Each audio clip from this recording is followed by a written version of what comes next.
I'm going to suggest we could probably just get started here. We'll do some quick introductions. Thank you all for joining us.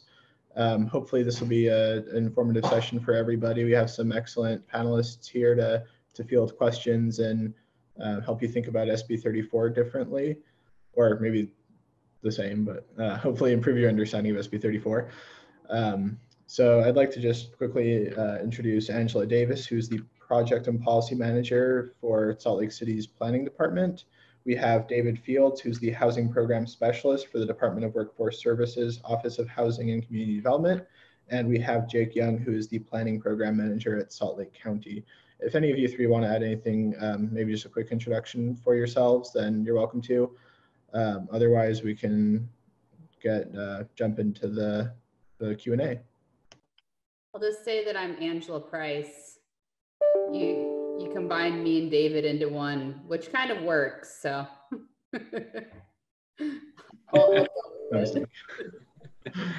Hello, everybody. I'm David Fields. I see a lot of familiar faces.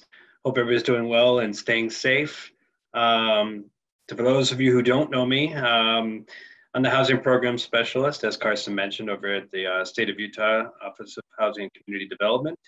Many of you have conversed with me about moderate income housing plans, so I'm sure some of you or many of you will have questions regarding that, and I'm looking forward to answering them. And again, my name is Jake Young, and I'm a planner, but also landscape architect. And part of my background actually comes from working on development plans in the past, apartment projects, townhome projects, developments. And so I come from that background as well, but also I've done moderate income housing plan, but also in Salt Lake County, we've looked at and worked with some of the research on various that makes it tricky, you know, housing plans throughout the county. No, she seems a lot better, and she's back to work next Wednesday. Carson, are we ready to kick off? Yeah, looks like we had a couple more people join us, so thank you, everybody. We'd like to keep this kind of open for discussion. We'd like to get your feedback, get your questions, help you understand SB-34 a little bit better. Today's format will have each of the panelists sort of field a question or two to kind of prompt some discussion.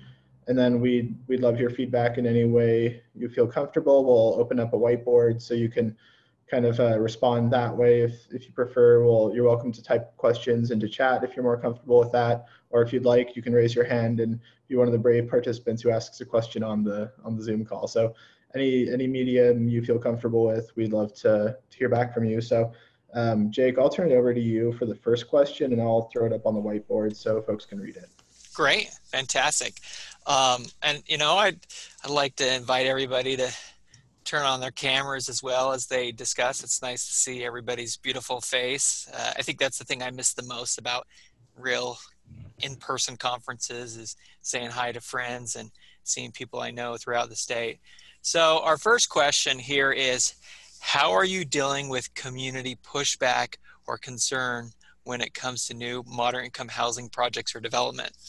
I mean, cities have been implementing or working on housing plans for decades, but 2019 was unique in that the state said, you've got a deadline December 1st, 2019, and it has to meet this specific criteria with the menu of the 23 items. So that put us all on the same page working together on housing. And so we want to go ahead and invite you to type in, like, how's your city done? Just go ahead and do that.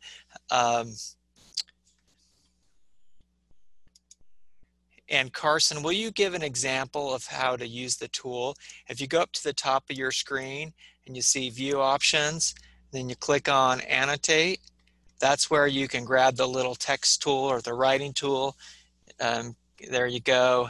And I'd like to invite everybody to just say, how are you dealing with pushback in general? And then I want to open it up for dialogue. Let's hear how you're dealing with it in your city or town or county.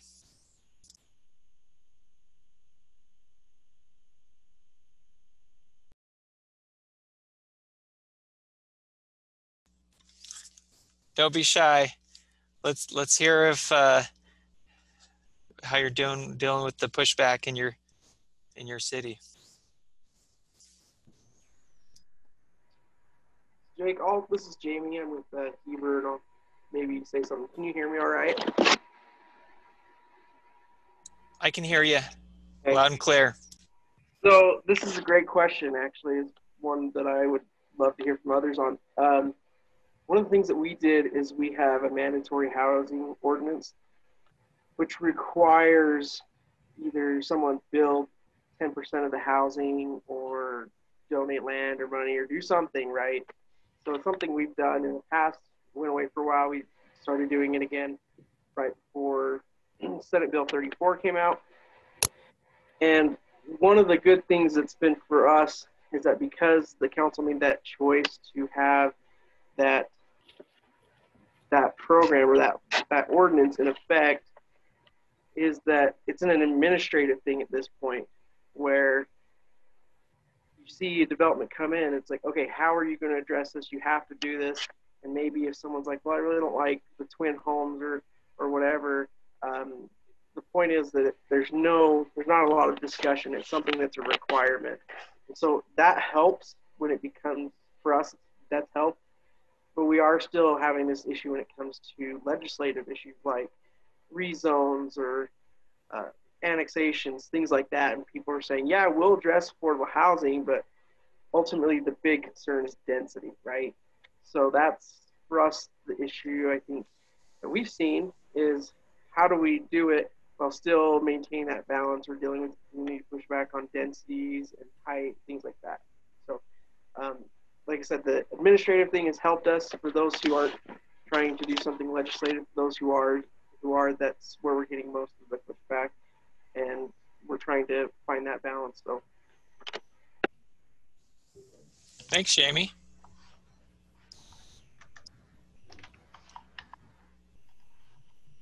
Let's hear from some of our other cities. How are you dealing with community pushback when it comes to changing your housing plans and implementing projects?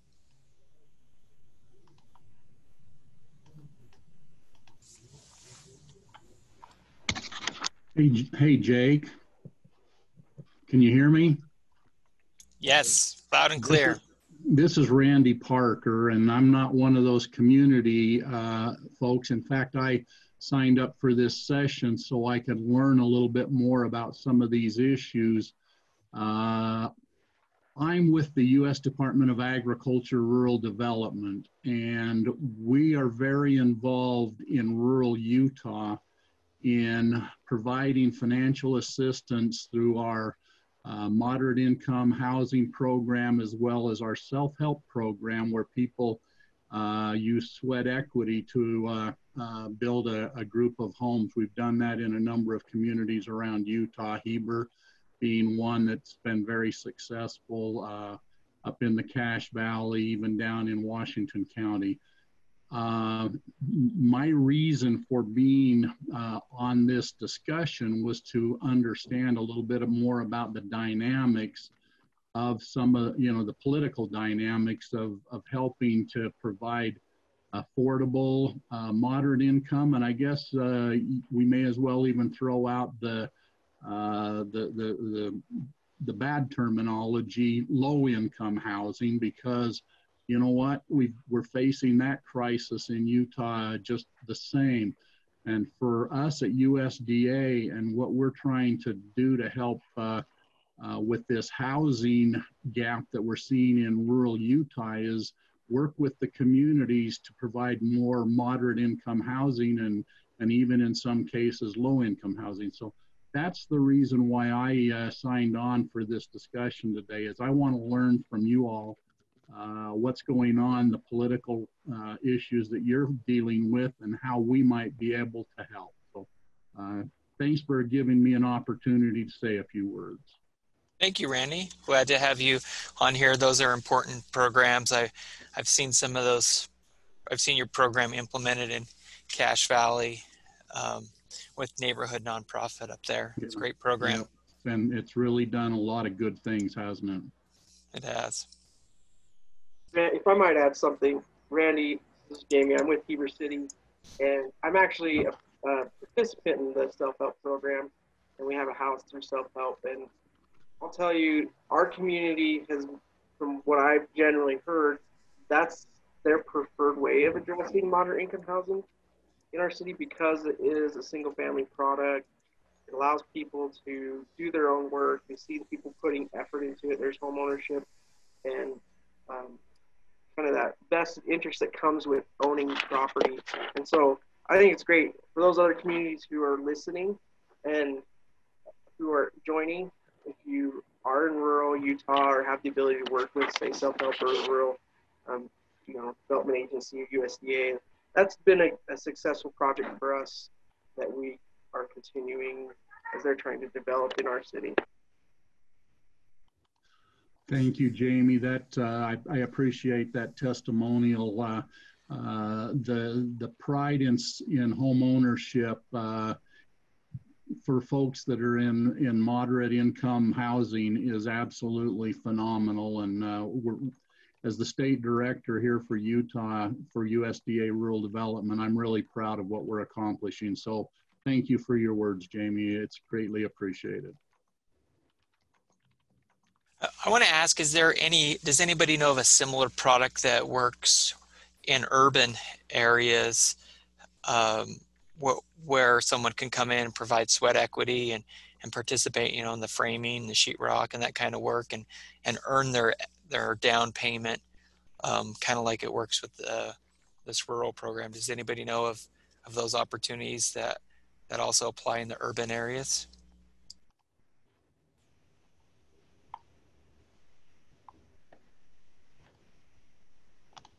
I don't know the answer to this, but this is Randy Parker again. I'm guessing the Olene Walker program works in both rural and urban, but I'm not absolutely sure of that. I would just add that to the discussion. So, Jake, this is Tara from the Housing Coalition, and Michelle Weaver is the person that is the technical assistant person when it comes to self-help in Utah. And I do know that she had reached out to Salt Lake County to see if they could do a similar program. I would reach out to Michelle to see where that's at and why didn't it go somewhere, because it's a great product. Also, I think the other great thing is in price, they do it a little bit different. They actually had a bunch of stock, but it needed work.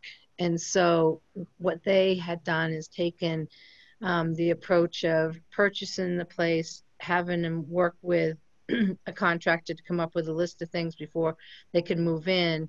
And that homeowner worked with the contractor to get the house up to snuff. So I think that's it's a great program, and we should be looking at it in doing it on the good. I haven't talked to anybody today. Can you tell? Being able to do it within cities. That rehab housing program you're mentioning, that too is a program of USDA Rural Development. So thank you for bringing that up. Thank you, Tara. Randy? Oh, Lenice just mentions Habitat for Humanity does that as well. That's a great mention. That's a good program. I've been involved in that before. Any other communities like to chime in how you've worked with the community to mitigate and soften their concerns on implementing moderate income housing or low income housing projects? Jake, this is Paul Larson up in Brigham City. Hi, Paul. I just stepped in. Sorry, I've been out in the office and I'm back in, but listening to the discussion, I wonder, has anybody else, we kind of used shame as a tool here recently. Jake, I know you'll know the property at the north end of Main Street an old golf course property that's been vacant for probably about 20 years. And we have a mixed use housing project that's going to have a little over 200 townhouse units. And initially there was a fair amount of pushback, not from the community as a whole, but just a few of the neighborhood folks who, the argument was we're stacking people on top of each other, and they really were not liking the density. The reality is they wanted to keep a open field in back of them and not have homes. And so I think one of the things we did to address that was point out how difficult it is, even in our area, to find housing that the average person can afford, and especially the kids that we say we would like to provide opportunities for to stay here in Brigham City and Box Elder County as they grow up and move out of their parents' homes. So I think we were able to make that argument successfully, and the project's moving forward, and it's going to be I think it'll be a showcase project here for Brigham City to show how well designed higher density development can happen. Paul, what are some of the things you did to make that argument to turn the table either for the community or the council or others to allow them to at least accept it and let it move forward? I think anecdotes, how many folks have kids who've been looking for homes recently? I'm one. My son just bought essentially the exact same home that my wife and I bought our first home down in the Salt Lake Valley for about $71,000 in 1993. My son and his wife just bought an identical house in Kaysville for $400,000. It's hard for me to imagine how folks like my kids are going to be able to afford housing at that rate. The townhouses I'm talking about will sell for around $250,000, which to me is shocking to think that that's considered an affordable home, but it is in today's market. And I think enough people have had those kind of experiences now that it starts to resonate with them. I think my kids ought to have an opportunity to stay here and to have a home that they can build on and have the opportunities I had when I was their age. Great example, Paul. I think you're right on. Tool that is not used often enough. just helping people relate it to themselves. Right. You related it because your son's going through that. Mm-hmm. You have some citizens or others that are saying, hey, we have a problem with this. Then you put it back on them and say, well, how old are your kids or your nephews or your family members, or do they want to buy a house? Anybody trying to get into the housing market? What are they experiencing? I think when that becomes personal, then you have a story with it. Someone posted this question: is anyone having great success with ADUs? Go ahead and put your city in there. Just put your city and say, we're doing a little bit here, we're doing less there, or we're working on it, or we're having issues. Put it right around that question. If you're working on ADUs, we'd like to hear what cities are making some progress there. And let's also post our next question. Carson, would you mind, when you get a second, dropping our next question in?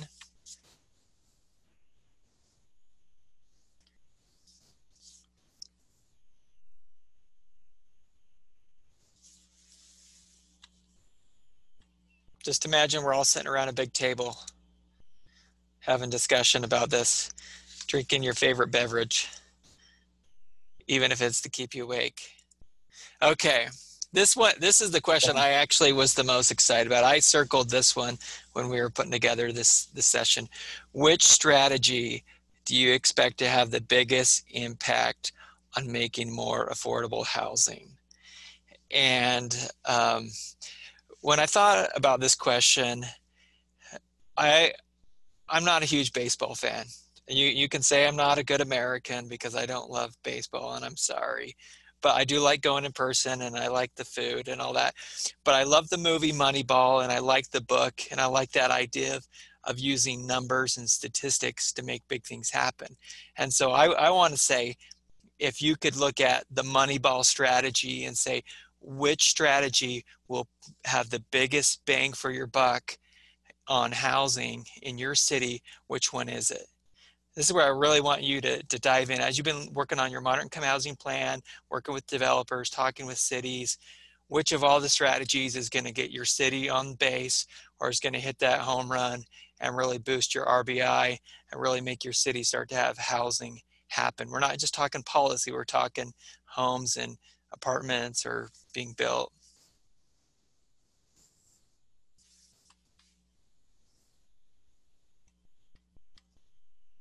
I just hit that one out there. Somebody's got to catch it.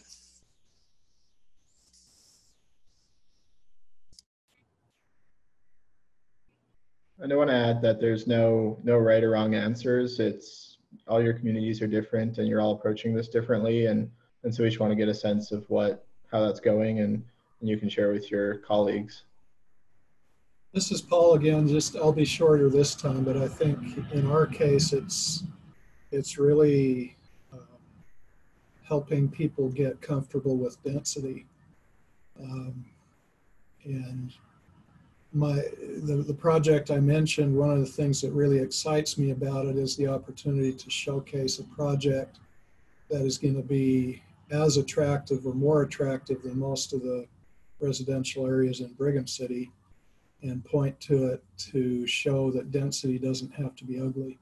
Because we do, I mean, I've said a number of times, we have projects in Brigham City that I would argue against having in my neighborhood. So when the NIMBY thing comes up, there are places that I can understand why people would point to and say, I don't want that in my neighborhood. I wouldn't want it there either. But now I think if we can have some success stories and point to projects that are really attractive, really well done, and pretty desirable, it's going to be harder to try to make some kind of argument that density is evil. If I could touch on that. Go ahead, David. Oh, sorry. Go ahead, Ted. Sorry about that. Well, I just wanted to build on Paul's comment. So I'm a planning commission chair in North Salt Lake City. And we've seen a lot of, I would call it missing middle kind of stuff get built. A lot of townhouses, some small apartment buildings. And my experience has been that the housing development that we have explicitly tied to creating a town center, or that has been located along what's currently a frequent bus route, the mighty Bus 470, and will eventually be a bus rapid transit. Those are the locations where we haven't gotten pushback. And I think that part of the reason is that we as a city, the elected officials, the commission, the staff, we all know very clearly how to talk about those things, and we tie them to our general plan. Our general plan came out of a public process. But then when those projects come in and people have concerns about them, we say, well, we've identified that these are places where housing, can take advantage of transit, and it can help us build a downtown. And while that has been true, the housing developments like that we have not seen the nexus to transit, and we haven't seen the nexus to downtown, have been a whole nother level of controversy. And I think that we started to feel comfortable, like, oh, well, we can deal with the housing conversation in North Salt Lake. And then we had a couple of applications sort of poke holes in our zoning layer And, you know, maybe our zoning layer actually was too permissive in a couple of spots close to neighborhoods. And I think we learned our lesson, honestly, that it's good for us to identify those core locations where we can really stick to it. And that, you know, elsewhere, the residents needed to have more sort of certainty that the landscape wasn't going to change on them. And so we've sort of been doing that yin yang, right? Where we're allowing a lot of housing options in that downtown area, in that town center area, but we're actually, I think, dampening down some of the range of things that can be built a bit further afield. And our approach is essentially to sort of stair step down from the town center area. And I think hopefully that's helpful. And then we can, of course, communicate to residents, hey, we hear you. And we know as a city where we want these things to happen. And there's also areas that are stable that we want to keep being stable. Thanks, Ted. I think that's an awesome solution. You're through the general plan process, you identified the downtown, you promoting some of the density there, and the projects there are really taking off, that missing middle. That I think is a strategy of success. Someone else was going to speak, right? Also after you, so open mic. It was David Fields. David, yes, it was me. On the cubicles. So Ted interrupted me. Good to see you, Ted. I was just going to reiterate that ADU, along with rezoning, have been the popular strategies chosen for each municipality's moderate-income housing plan that they submitted as of December last year. Now, I'll probably touch on this later when we get to the questions of progress with respect to with respect to these forms. But just to point out that ADUs and rezoning have been very popular strategies, and I'll be looking forward to hearing on how well they've been implemented and ask why those were chosen. And for the reasons that we just discussed now, I just answered my question that because of these. And going back to the point about, well, not in my backyard or not in this area because of who knows, mostly unsavory effects of, not in my neighborhood, like I mentioned. But what SB-34 does specifically, which I find actually quite equitable, is that it forces us to combat NIMBYism, and the fact that we're having this discussion as a result is a positive way forward. So I think it's fantastic.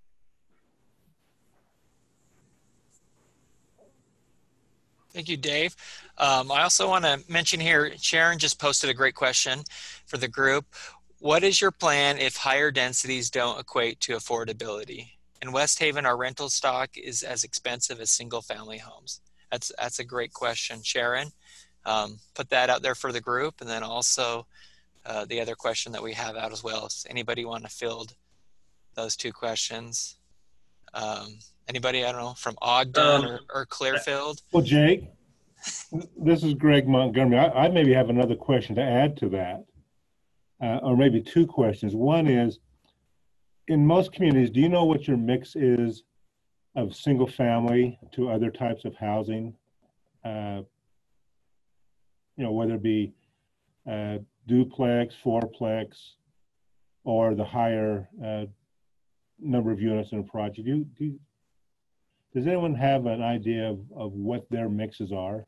I know in Ogden, we're at 60% of single family, which means then 40% is either multiple units or apartments. A lot of homes converted to duplexes, those type of things. So the one question is, where is everyone's balance of what their community is when we talk about having the variety needed to have something affordable? And then the second question maybe to throw out there, a lot of times affordability is related to LIHTC or other tax credit items, which help subsidize that rent. But there's only so many LIHTC dollars a year out there, and they, to spread out throughout the entire state. How does that what other means are there out there to help subsidize housing costs and rents for a long period of time rather than just the original construction cost?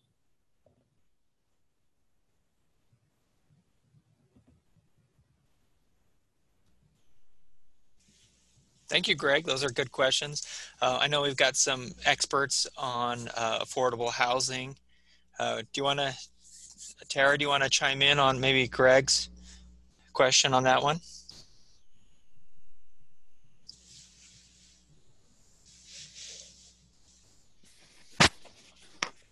Sure. Angela probably can chime right in too as well.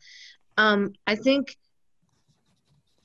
I didn't hear the whole question, but I have to agree with the fact that we have been heavily leaning on the tax credits to solve the problem of housing, affordable housing, especially for our lowest income.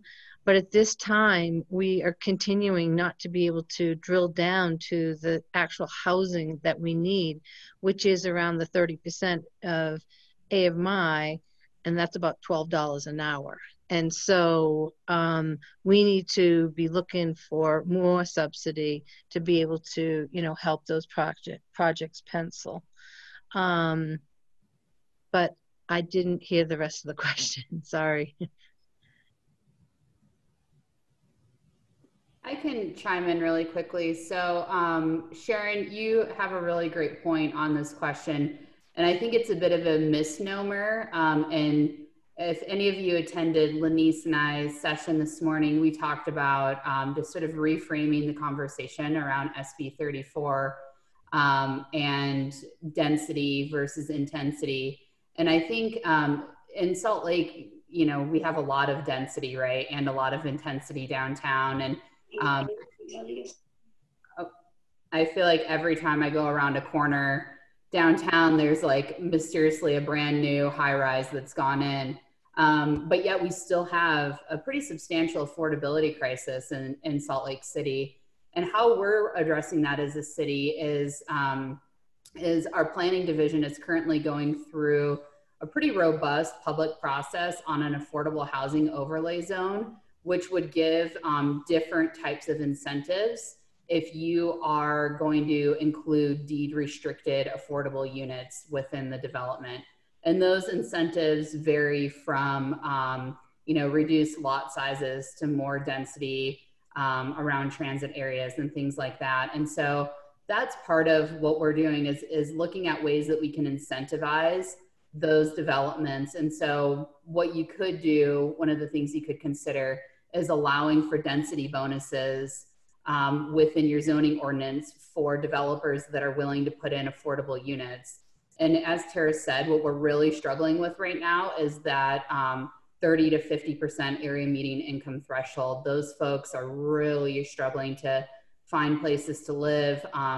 We have a housing shortage, plus we have in Salt Lake, I think our vacancy rate right now is 3%. And so all of these things are sort of compounding to create sort of the perfect storm. And then kind of looking at the current situation with COVID-19, and I'll just kind of throw out a little bit of a statistic. So 50% of the workforce in Salt Lake are in industries that are entertainment, hospitality, that are ripe for furloughs and layoffs or have been closed because of the pandemic. And so that just further exacerbates the housing crisis and people getting into affordable units. So I think there's a lot of different things you can do. Greg, to answer your question on financing, and I can put my contact information, I can't spit that out in the chat. I'd be happy to talk with you more about this offline, but Salt Lake, we have a community land trust that we use to help finance affordable housing. And then we also have a housing trust fund. And then our RDA uses their housing set aside as well for affordable housing development. And that's really produced, you know, over the past 4 years, I think Salt Lake has invested over $64 million in affordable housing. So it takes time to build those funds up, but you can start kind of incrementally offering those incentives for developers. So happy to answer any more questions about things that Salt Lake is doing. If you guys want to reach out to me offline, I can put my information in the chat for you.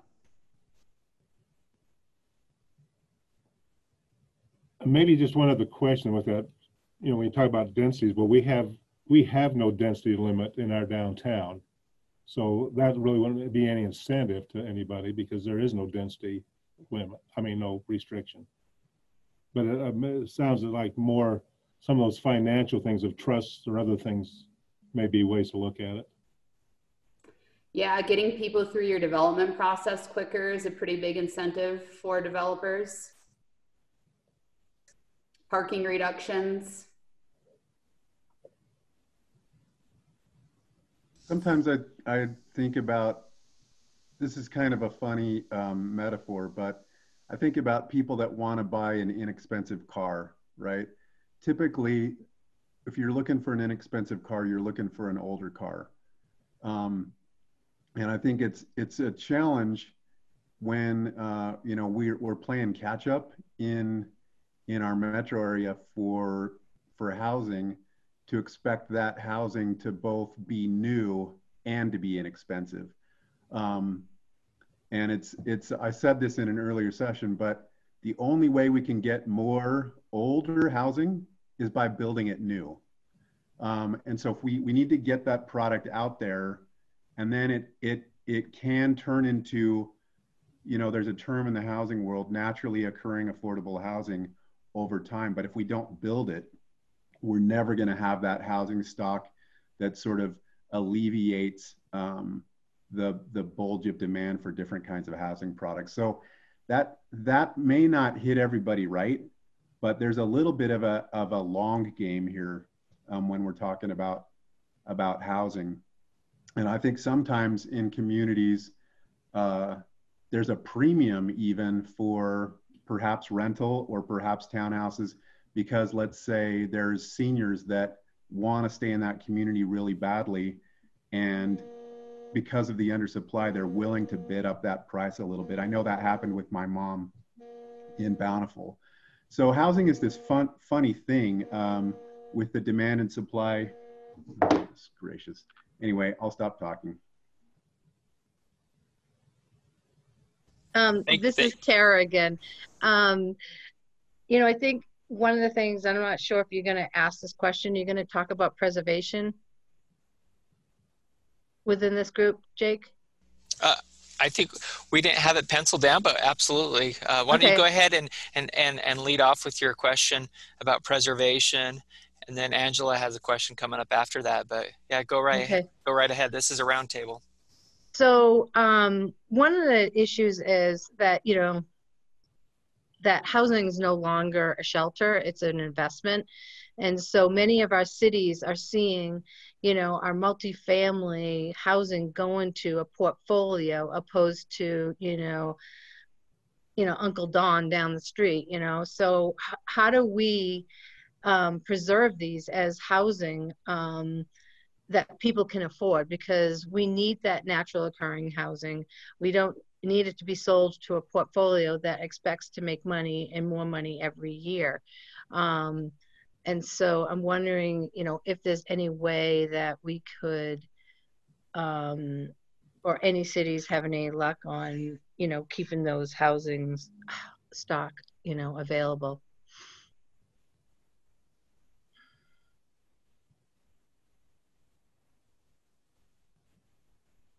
Maybe just a comment on that, and also to Tez. This is Greg Montgomery again. I think we've created that culture that has taken away that ability to have homes roll over. I mean, how many radio commercials do you see about, let me show you now how to flip a home and increase your investment?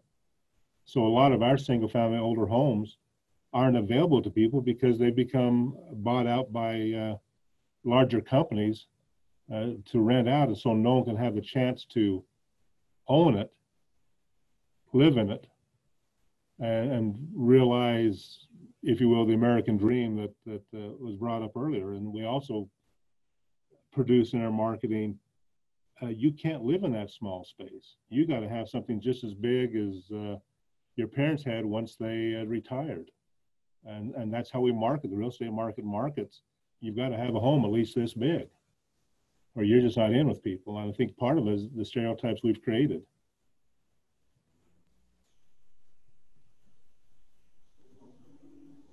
I would just add really briefly that I've noticed a number of moderate income housing plans. This isn't necessarily selected as one of the SB-34 options, but a number of them reference using code enforcement to try to keep some houses from that might otherwise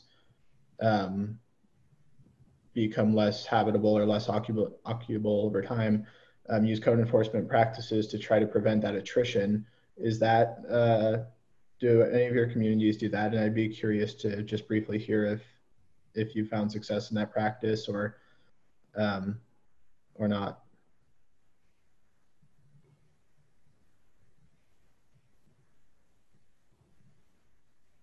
I would like to add on to that question.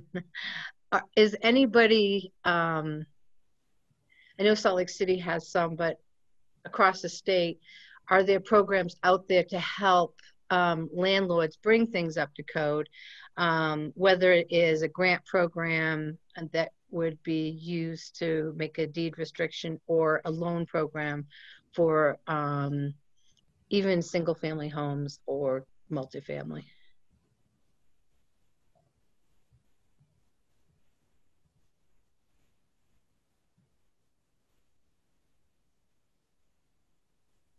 Well, I think there's some really good examples that the county and the city have in terms of emergency home repair programs, as well as programs that are zero deferred loans for seniors so they can stay in their homes.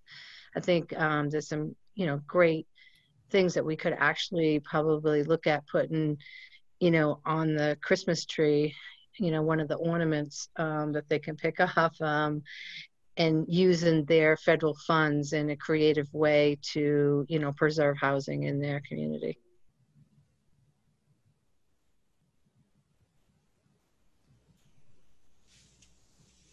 Okay, should we move to the next question? Tara, I think you've hit the nail on the head with preservation, and it's something that we certainly need to unpack a little bit more than we have, and figure out ways. I know you and I talk often about preservation in Salt Lake, and what we're seeing is a lot of our old fourplexes and duplexes or apartment buildings being sold off, which is naturally occurring affordable housing, and then the owners renovate them, and then it displaces the tenants. And so I think there's some interesting things to explore there from a policy perspective and a programmatic perspective down the road. So our next question is, if you could have changed one thing about the SB-34 requirements, what would it have been? And I'm hoping, because we're all in here, we have a understanding of those requirements, but I'm certainly happy to do a quick primer if folks are feeling like that would be helpful, that they aren't really sure what those requirements are.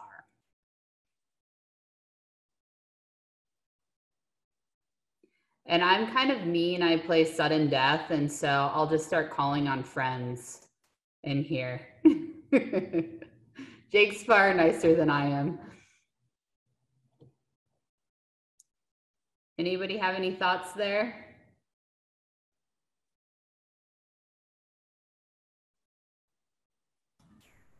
No changes, you loved it? This is Paul Larson. The final bill, I think, was not bad. And I think it did force us to take a better look at ourselves.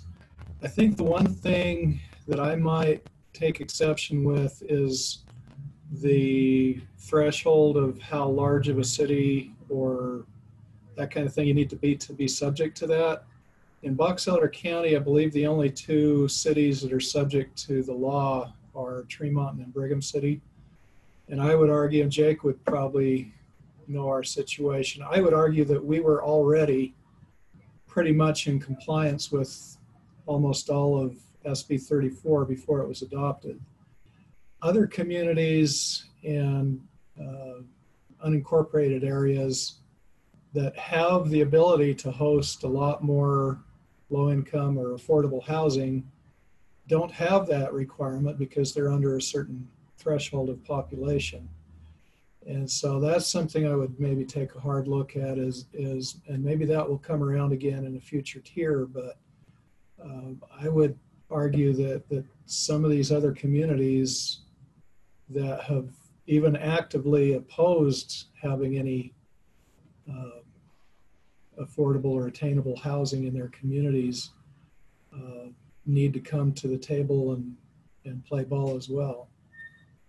Hey, Paul, I'm actually very glad you brought that up because based on my data work for the state of Utah's affordable housing report, the problems with respect to housing and security go from very urban to very rural. So Yeah. no matter where you go throughout the state, there are concerns with respect to housing and security, whether it's 0 to 30, 30 to 50, or 50 to 80 AMI. They're there. And so if we made this more all-encompassing and not having that litmus test, we could have been more broader in scope and incorporated a lot more communities. So I think you're spot on, and I agree with you. And I wasn't in, I mean, by no means was I wasn't part of the task force. I wasn't involved in the drafting of the bill or anything like that. And I'm hoping that there has been discussion of that issue and that there is intent that, you know, this is going to spread because. And I make note of that. Like in my report, I designate a section where I specifically detail that because oftentimes, I was going to mention this later, but I might as well mention this now. What's been prevalent, which I think is not so positive in my view, is that there's this rural-urban divide. Now, yes, there are geographical variances, there are demographic variances, divergences that we should have our keen attention towards. However, when it comes to commonalities with respect to housing cost burdens, they're widespread and they're shared. Now, sure, how you deal with them will take different strategies depending on geographical location, but that doesn't preclude having a great deal of cooperation and being more all-encompassing. Yeah, and other than that, like I say, I think the way the bill ended up, I like that it's more of a carrot than a stick approach. And I like that. I like the range of options that are on the menu. And, you know, like I say, our plan, I think we identified, I can't remember if it was 9 or 11 of the strategies that we didn't actually have to stretch that far to attain those. In fact, much of what was in there we were already doing. So our report this year is going to be fairly easy, but I would hope, like I say, that down the road we expand the net and include smaller communities. So, Paul, are you expecting an A+ when I review it on December 1st? Well, we'll take an A if we get it, but yeah, I think we're going to have a good report. You can't butter up the. Would chocolate help? I mean, that wouldn't hurt. That wouldn't hurt. Okay. So we've had a few comments in the chat regarding this question. So Rachel said, are there consequences for not meeting standards? No, there's not. The bill was specifically drafted to be an incentive. Well, I guess I should say the consequence would have been not updating your moderate income housing report by December 1st of 2019. And the consequence to that is that you aren't eligible for TIF and TTIF funding. And then this year, doing your annual report that you'll submit to Dave here at DWS by December 1st, again, allows you to be eligible for those TIF and TTIF funds. So the intent behind the bill really was to incentivize and to not take the approach of, there's been some bills in California, for example, where basically if your city isn't implementing affordable housing policies, then you lose your land use authority. And so there's certainly on the front end were discussions about those kinds of things happening here in Utah, but the bill didn't end up going that way. And I hope that for those of you that were in our session this morning, Lenice and I talked a lot about the need to tell our story, right? To tell our successes and how we're working to implement SB-34 so that we can stay in an incentive mode and not a penalty mode. The other comment is from Andy Hulka here in Cottonwood Heights, who says, he wished that it would have required cities to do more than 3 things. So that's good feedback as well, that maybe it could have gone a little bit further. I remember at one of the Legislative Policy Committee meetings during that session, Senator Andrig talking about how this is a great bill because nobody likes it, meaning that it was a compromise bill, right? I think the housing advocates would have wanted it to go further. Some cities would have wanted it to be less restrictive. And so with this, it was kind of the first step out of the gate to start the conversation and then see how this shakes out and what more we can do. And part of that also is the work that the Housing Affordability Commission has been doing over the past 3 years and will continue doing the next few years, is to really work on more housing policy and implementing more things during the legislative session. Lynn, did you have something to add there? I see that you're lit up. No, I'm just listening. Okay, sorry. I thought you were going to drop some of your awesome SB-34 wisdom on us. I wish I had some. Does anybody else have anything to add to that question? This is a really great opportunity. We have several legislative policy folks on here to speak your concerns so that we can share those more broadly. Nothing? Okay. Carson, do you want to do the next question?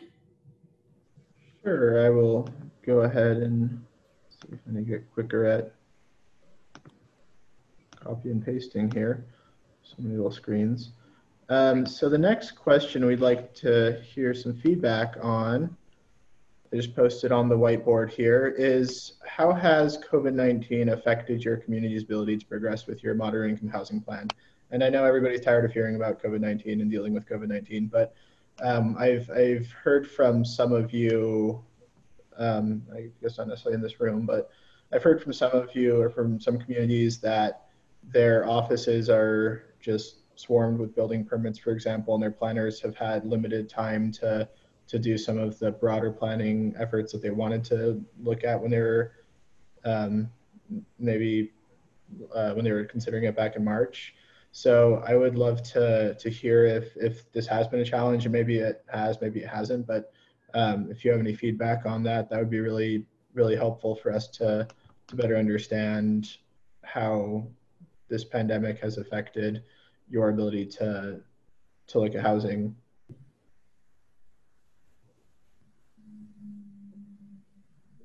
And maybe it's even just changed how you look at moderate income housing. Maybe you've seen more rental vulnerability in some of your communities. Maybe you've seen more demand for single family homes. I know there's a wide variety of changes out there, but I'm curious to hear them. Maybe I'll speak up here. Steve Mumford here with Eagle Mountain City.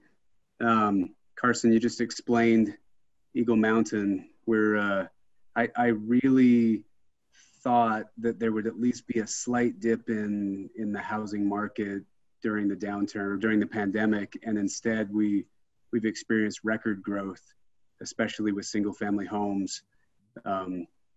We issued just last fiscal year, we issued 1,300, almost 1,300 new residential home permits, which was 400 higher than any previous year.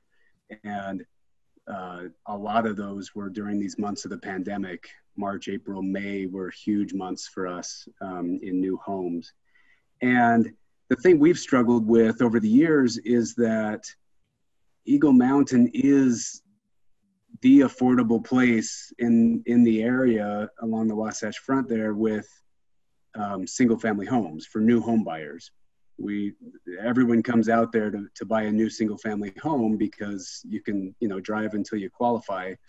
And it used to be in the ranches area of Eagle Mountain, and now it's even further out down in the valley is where all the growth's happening. But so we haven't had a lot of time to focus on implementation of our affordable housing plans because we're dealing with so many affordable homes, affordable houses. But I understand that they're not really affordable when you consider all of the options out there.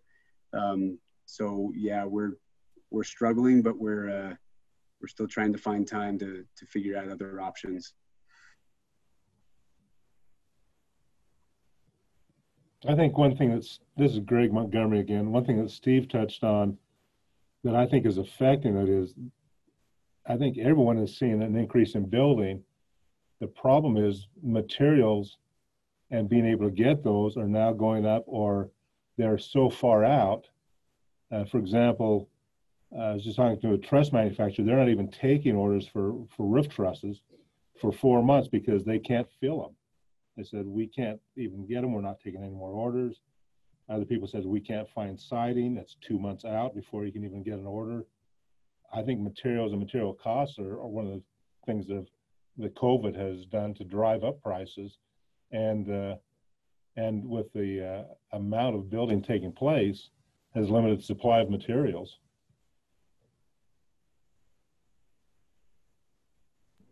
Thank you for those comments, Steve and Greg. I think that's an interesting point too, that with all the, contrary to what we might think, with all the building, it's driven prices so high for materials. And then part of that supply chain disruption too, right? It's not just scarcity here, but that does, all the new building becomes less affordable because everybody's building, and that has that kind of broader impact on regional prices as well.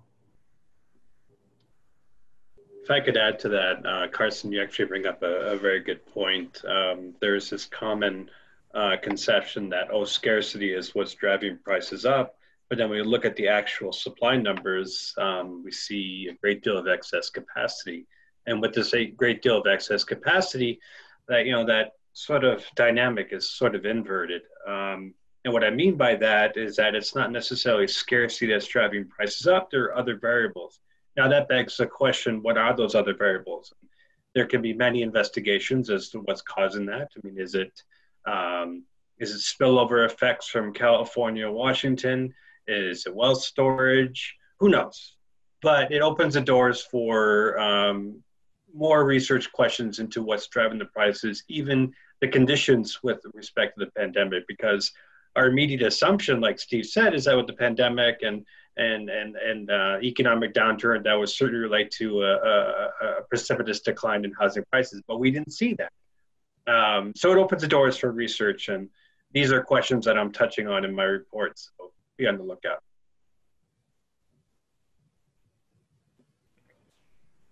So from an advocate's point of view, I think it's given us, like you said, an opportunity to do some research. And some of the research that I feel that's really important right now is evictions and, seeing really the process of evictions and where we could possibly make some changes. Because it appears, that by the time the person, they owed like $400 or $500 on their rent, and at the end of the day, they're up to like $4,000, $5,000. And so really, what is the breakdown of that? And really, is that gouging? So I think it's given us a really good place to be able to do some of that research, as well as working with landlords to make sure that they are being paid, through the assistant programs that are out there. I think it has given, the opportunity for really the legal, legal services, our nonprofit services to really get together and say, what do we need to do to help people? We need to, stabilize, our front line workers that we are depending on every day, so they can stay home, stay in their house as well as their children. And that's an excellent point too, Tara. Even this morning, I heard about it's a new gig economy service, not unlike Uber, but it's for evictions. And I was quite startled by that. But I guess in some major markets, there are so many evictions that they're paying people, $125 an hour to serve paperwork and evict people. So I think that's a telling sign of the times. But if there's no further questions or no further comments on this question, I'd like to turn it over to David for the last question we had prepared here. And I'll put that on the screen. Thanks, Carson.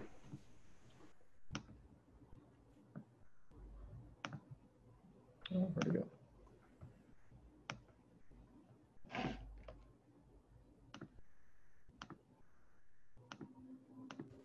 Carson, while you're teeing that up, I'll just add, I think real quickly, one of the really good things, I guess, if we can see any sort of silver linings right now, is that there's been such a huge infusion of federal capital into the state and the city.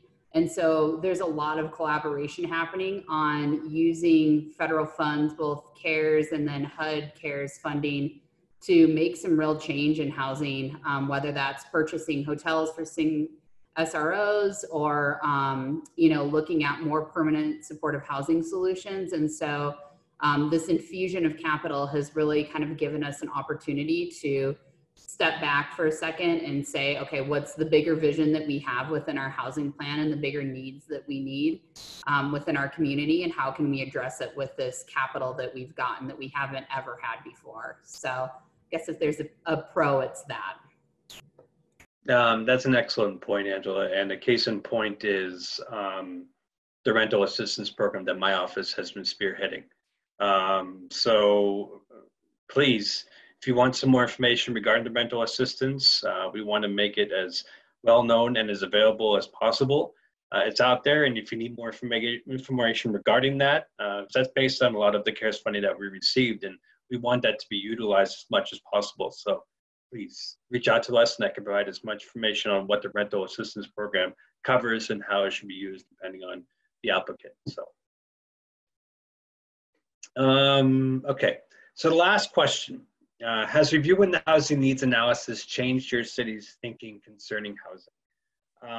Now I want to bring this question up to all of you, and because from what I'm seeing from my empirical work is that what were housing concerns prior to the pandemic have unfortunately worsened through the pandemic. So what do I mean by that? I mean issues concerning economic insecurity as a result of unemployment, underemployment, job insecurity, uncertainty, et cetera, and cuts in transfer payments has made housing insecurity worse. Now, this is from a statewide macro perspective.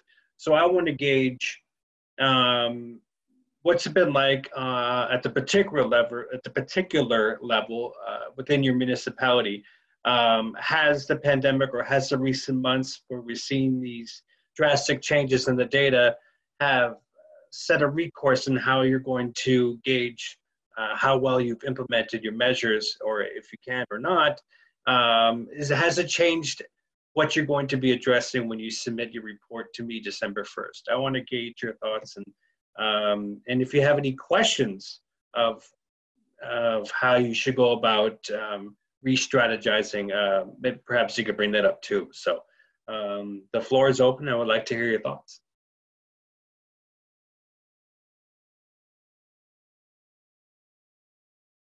Please.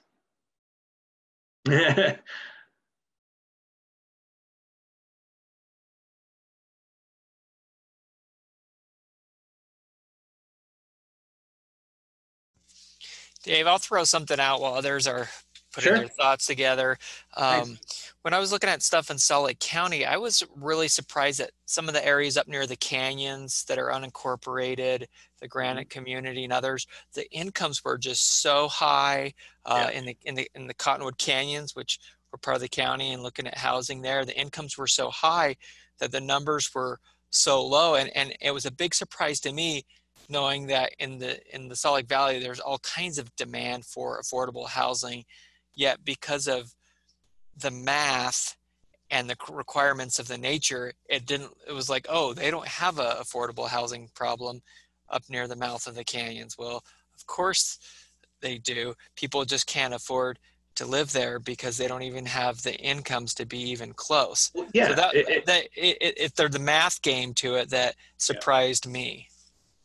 Well, I mean, that's an excellent point. I mean, if you look at an area, oh, there's not much affordable housing, but you look at the variable of the prices, the demand, the demographics, and you see that, well, you know, it's the unfortunate manifestation of the rich get richer and the poor get poorer, where the fact that you're seeing a dearth of housing that's affordable there is that they're priced out, and since they're priced out, you have increased differentiation or increased segregation, if you will, and that's going to be an underlying story of the numbers that you see. So, like, let's take, I'm going to pick on Fruit Heights because they've been late in sending me reports in the past. So I'm going to pick on Fruit Heights. When I looked at Fruit Heights last year, yes, no, I saw many arguments saying that, well, we really don't have a housing affordability problem. Our capacity is low because of population. Now, if you take that on the surface, it says, well, you know, everybody is doing fine, everything's great, and there's really no need. However, if you apply the example like we just talked about with respect to the mouth of the canyon and Upper East Bench, well, maybe it's because they were priced out. Maybe because there was increasing income inequality, that's the underlying cause as to why there's such low capacity, and which will give reason to make an argument that we really don't have a housing affordability problem. Well, in fact, they do. It's just nobody can afford them. They have to go somewhere else.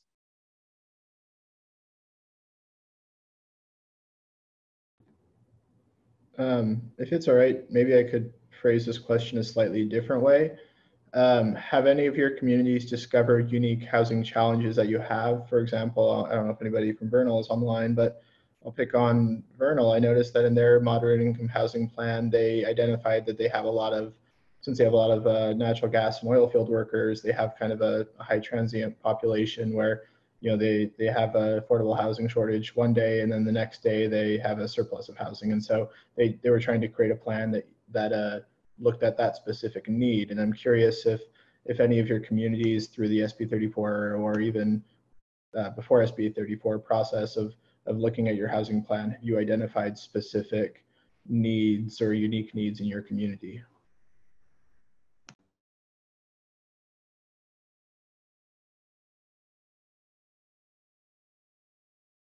So just to add on what Carson said, like, have you seen increased or perhaps different labor market variations as a result of what's occurred in the last few months? Increased volatility, uncertainty, has that changed the way you think or how you go about gauging how well you're implementing your strategies? Has it thrown everything in flux? Or if you don't have any problems, everything is fine, why?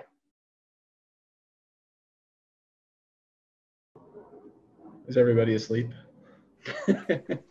Am I putting you guys to sleep? I hope not. I can be very boring.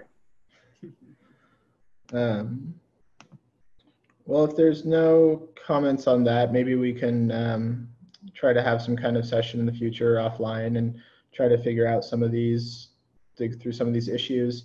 Since we only have a few minutes left anyway, David, I was just wondering if you could very briefly go over the SB-34 reporting process and how municipalities can get a head start on that. And I'll add that we put the reporting form in the app description or in the file section there. We'll make sure that we distribute it amongst everybody multiple times the next few months here. But if you could just give us a quick overview, David. Sure. Should I share my screen? Oh, are you gonna put it up? I just yeah, if you want to share it, that would be great. I was just stopping sharing.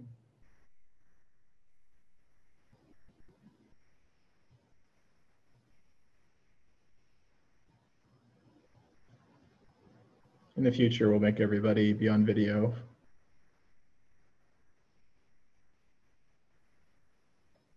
Can everybody see it okay?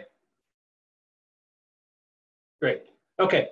So this is the form which you'll be submitting to me December 1st of this year.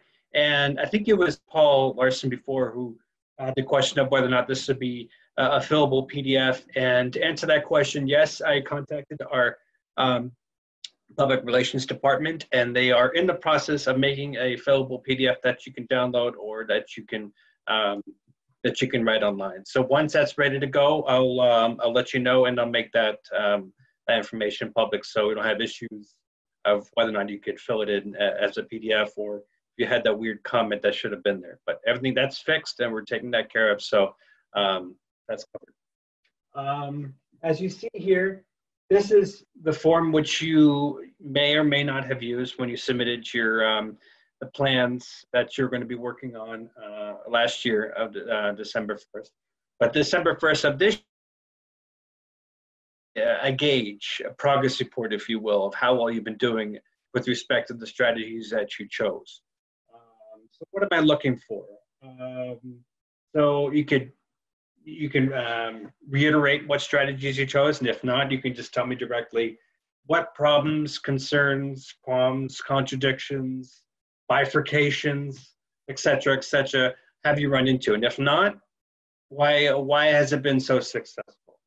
So it's a more or less a report card. I'm not grading whether or not you failed because you couldn't get a certain associative body to come on board to help implement such and such. I just want to understand how well you're doing. So if you are running into any problems, like right now, which is kind of what I was looking for in the question before, I can immediately assist you. Like what Sharon had brought up earlier, like last year when West Haven was in the midst of constructing their moderate income housing plan, they had some issues, questions.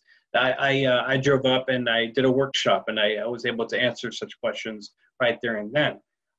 But now, given the conditions of the pandemic, unfortunately, I'm more than willing to provide workshops on how we could rectify any situations that seem to be unsavory right here in the moment. So when you do submit come December 1st, problems or concerns that you were seeing were probably not 100%, because nothing is fixed 100% immediately, but were a great deal fixed because of outside assistance and some much needed constructive criticism. So what are you going to be telling me? Well, you're going to be telling me, have you been able to complete some aspects of the strategy? Or maybe not. Were you able to construct all aspects of the strategy? And if you have seen any changes in your data, for instance, has there been more of a percentage of those who are in need of moderate income housing assistance? Please provide that information. And if you need that information or that some research along those lines, I'm your data guy. So please don't hesitate to reach out to me, and I can provide that for you. I have a whole boatload of said information in my files. So if you do need such statistics, please don't hesitate to reach out. So this is the form that you'll be submitting again, or if you didn't this year, but you'll be submitting this year, which, like I said, provides a gauge of how well you've been able to or haven't been able to implement the strategies that you chose as per SB-34. Are there any questions regarding this? David, this is Paul again. Hi, Paul. Hi. Do you want a separate report on each one of the strategies that we've adopted, or can we cherry pick, or how would you like to address that? However you feel comfortable. What I'm looking for is... Or just the ones that we've made progress on? Yeah. Or actually, I'll be interested, like if there are ones where you haven't been able to make any progress, I would love to hear reasoning as to why. So if you are experiencing it right here and now, I could perhaps probably offer some advice of why those aspects haven't been able to get off the ground running. And you don't need a separate form for each strategy, do you? Just No, I don't. I just need, I like concision. So if you can just say, here's, we've been successful, we haven't been successful, and why. Okay. Well, thanks, David. And I know we'll be providing much more outreach, and you'll be tired of hearing from us again about the SB-34 reporting process. But we encourage you, if you have any questions, reach out to David or Meg or I or Jake and Angela. I'm sure we'll be happy to help. And we want to make sure that we're a resource for you. Again, SB-34 acknowledges that cities only hold one of the keys to the broader housing policy world. It's a hugely complex market ecosystem, and we're limited in what we can do, but we want this to be an opportunity for you to talk about how your strategies are working, how they're not working. If you're just running into an issue where you're allowing more density, you're allowing ADUs, but nobody's really taking advantage of it, it's not working. We want to know that, because that will help inform the broader policy picture around housing in Utah. So with that said, I want to just thank our three panelists, David, Jake, and Angela, again, for taking the time. And we want to thank all of you for participating in this roundtable today and participating in the broader ULCT conference. So thank you for all your time. Please reach out to us if you have any questions about this or other issues. Thanks for the opportunity, Carson. Thanks, Angela. Thanks, Jake. Thank you, everybody.